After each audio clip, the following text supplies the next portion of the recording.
শীতকালে এ ধরনের রেসিপি যখন বানানো হয় তখন ভাত কিন্তু একটু বেশি রান্না করতে হয়। সত্যিই বলছি যে কোনো ধরনের মাছ দিয়ে কিন্তু এই রান্নাটা হতে পারে স্মোকি ফ্লেভার অথচ পাতলা ঝোল। কী যে টেস্ট লাগে চলুন কথা না বাড়িয়ে ঝটপট শুরু করি। আমি এখানে ২ বা ৩টে পেঁয়াজ ব্যবহার করব। গ্রেভিটা একটু বেশি হবে। এ জাতীয় মাছে রুটি বা ভাত যেকোনো কিছু দিয়ে খাওয়া যেতে পারে। এরপর অ্যাড করেছি একটা রসুন, দিয়েছি একটা টমেটো, সেই সাথে ভাজা জিরের গুঁড়ো ব্যবহার করেছি, পরিমাণ মতো নুন। আর সবথেকে যে মশলাটা ব্যবহার করলে এই খাবারটা অনেক আকর্ষণীয় কালারফুল হবে সেটা হলো হলুদ এবং লঙ্কা। এটাকে আমি শিলনোড়ায় বেটে নিয়েছি। আপনারা যারা গুঁড়ো ব্যবহার করবেন তারা কিন্তু জলে ভিজিয়ে একটু পেস্ট করে নেবেন, তাহলে কিন্তু খুব ভালো একটা মশলা পাওয়া যাবে। এবারে মাছগুলোকে দিয়ে ভালোভাবে চটকে মেখে নিলাম।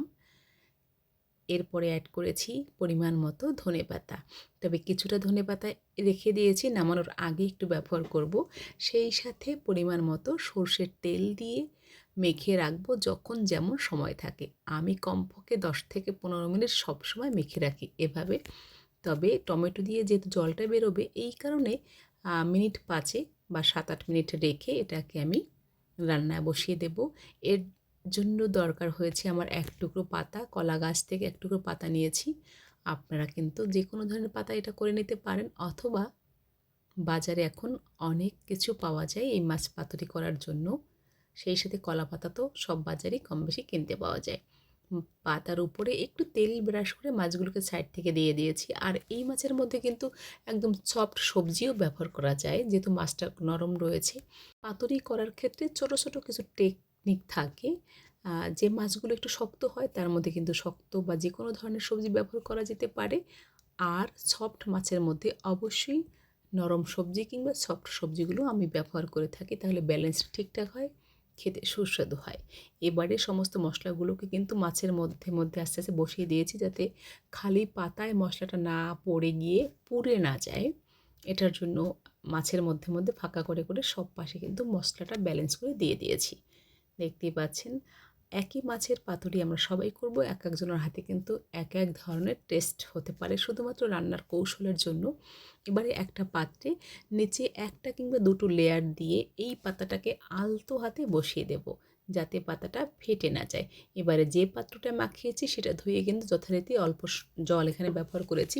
তবে যারা একদম শুকনো শুকনো বা ড্রাই খেতে চান, লাল লাল করে হালকা ব্রাউন ব্রাউন কালার করে, তারা কিন্তু এই জলটা ব্যবহার না করে ঢেকে দিতে পারেন। টমেটো যেহেতু জলীয় অংশ রয়েছে, অনেকটা জল বেরিয়ে যাবে। আমি একটু গ্রেভি রান্না করব। প্রথম অবস্থায় 10-12 মিনিট মোটামুটি মিডিয়াম ফ্লেমে এটাকে আমরা রান্না করব। যখন গ্রেভিটা একদম টেনে আসবে, ঠিক এই পর্যায়ে এসছে, তখন কিন্তু এটাকে চারপাশ থেকে পাতাটাকে একটু ঘুরিয়ে দিয়েছি, যাতে সব পাশে ব্যালেন্স করে ব্রাউন কালারের দাগটা লাগানো সম্ভব হয়।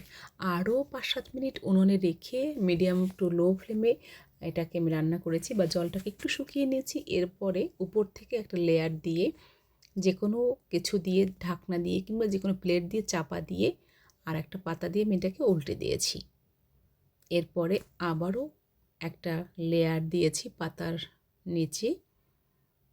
মাছটাকে এই প্যানের মধ্যে দিয়ে দিলাম, ঢাকনা দিয়ে ঢেকে দিলাম আবারও। এবারে ঢাকনা দিয়ে ঢেকে দিলাম। 1 থেকে 2 মিনিট পরে উপরের পাতাটা আমরা আস্তে হাত দিয়ে তুলে নেব। নিচের পাতার জলের যে বাষ্পটা হয় তাতেই কিন্তু উপরের পাতাটা অটোমেটিকভাবে নিজেই উপরে উঠে আসে। তাই মাছ ফিরিয়ে দেওয়ার পরে বা উল্টে দেওয়ার পরে পাতা নিয়ে কখনোই টানাটানি করা উচিত নয়, তাহলে ছিঁড়ে যেতে পারে বা দেখতেও খারাপ লাগে। এবারে কিন্তু প্রায় হয়ে গেছে। মাঝখানে আমি একটু নুনটাকে টেস্ট করে দেখেছি। নুন প্রয়োজন হলে কিন্তু মাছটাকে উল্টানোর আগে আমরা নুনটা ব্যবহার করব। সেই সাথে খাবারে যারা চিনি ব্যবহার করেন তারা কিন্তু এই মাছে গ্রেভি থাকা অবস্থায় চিনি অল্প ব্যবহার করতে পারেন। প্রায় কিন্তু হয়ে গেছে। এবারে উনুনের আঁচটাকে একদম মিডিয়াম টু লো ফ্লেমে করে আরও 10 থেকে 15 মিনিট উল্টো পাশটাও আমি রান্না করেছি। দেখতেই পাচ্ছেন কি চমৎকার লাগছে। আর শীতের সময় একটু গ্রেভি রাখলে এটা দিয়ে কিন্তু গরম গরম ভাত খেতে খুবই ভালো লাগে। আর যখন ঠান্ডা হয়ে যাবে তখন কিন্তু গ্রেভিটা অনেকটাই শুকিয়ে যাবে, এই কারণে একটু গ্রেভি রাখবো। প্রায় হয়ে গেছে। নামানোর আগে উপর থেকে অল্প ধনেপাতা ছড়িয়ে দিয়ে এটাকে নামিয়ে গরম গরম পরিবেশন করব ভাতের সাথে। সুপ্রিয় দর্শক, দুপুরে হোক কিংবা রাতে, যে কোনো কিছু দিয়েই কিন্তু এই মাছের পাতুরি খাওয়া যেতে পারে। ইলিশ মাছের পাতুরি কিংবা চিংড়ি পাতুরি শুনলেই আমরা হয়তো অনেকেই খুব আগ্রহ নিয়ে খেয়ে থাকি, কিন্তু সব ধরনের মাছ বিভিন্নভাবে পাতুরি করে খাওয়া সম্ভব। আজকের এই রেসিপি আপনাদের ভালো লাগলে একবার হলেও এভাবে বানিয়ে খেয়ে দেখবেন, আশা করি ভালো লাগবে। সবসময় বলে থাকি জিওল মাছ যেমন আমরা খাবো, তেমনি কিন্তু একইভাবে গুরুত্বপূর্ণ সামুদ্রিক মাছ, যার মধ্যে রয়েছে প্রচুর প্রচুর খাদ্য গুণাগুণ। আজকের এই রেসিপি আপনাদের ভালো লাগলে মতামত জানাবেন, একবার হলেও বাড়িতে বানিয়ে খাবেন, অবশ্যই আপনাদের প্রিয় মাছ দিয়ে। আবারও দেখা হবে। সবাই ভালো থাকুন, সুস্থ থাকুন।